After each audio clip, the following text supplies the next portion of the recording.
Hmm. Antayin niyo ako doon. Saglit lang. Simba kami ngayon.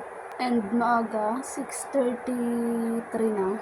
Maaga kami nagsisimba para maaga din kami makauwi. Kasi hindi ko sinasama yung junakis ko. Tulog pa silang mag-ama. Tapos medyo madilim-dilim pa na ambon. So lagyan naman tayo sa screen. Kami lang dalawa ni mama yung magsisimba. Kasi yung simbahan dito sa amin, minsan maaga, minsan late na din. Nagmimisa. Hindi namin alam kung minsan kasi 6:30 nag-start na sila. Minsan naman 7:00. Pag iba yung pare.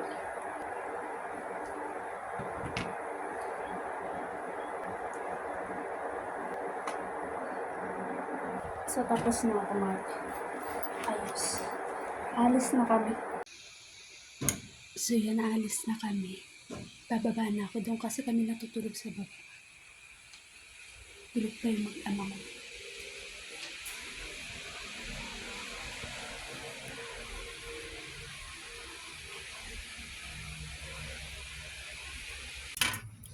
Maulan.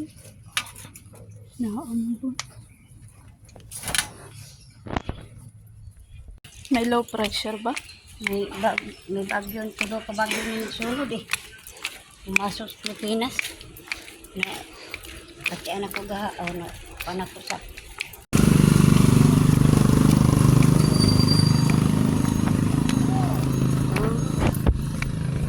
Hindi pa naman nag-start, maaga pa.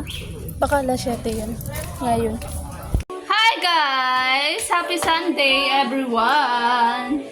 Iwan si Saysay kanina kasi tulog siya. Iniwan si Saysay ni Mama. Ito na kami sa bahay. Bumili lang ako ng almusal namin, padisal at saka spaghetti, pansit. Kain na tayo, Say. Iniwan ko si Junakis ko. Kami lang sumimba. Maaga kami sumimba para maaga din kami makawi. Saibian na. Saibian. Ayan, almusal na si Saibian ko. Kanyang almusal ay spaghetti at saka pandesal. Habang nanunood siya ng favorite niya. Ang akin naman ay pansit. Hati kami dito ng aking partner. Aga naman sa birthday ni Tim. Birthday ka? Yan, meron pa kami bunara at saka photo. Birthday ng kapitbahay namin. Dapat pala, hindi na ako bumili. Aga ng blessing. Almusal na tayo, guys. After namin kumain, nag-asikaso na kami ng aming mga sarili, pero pinatulog ko muna yung Junakis ko dahil siya ay iiwan. Ang magbabantay sa kanya ay ang kanyang lola. Kami ay aalis, kami ay pupunta ng Naik dahil kami ay titingnan lang. So nag-rides na din, o di ba? Nag-date din ang magjusawa. Charis.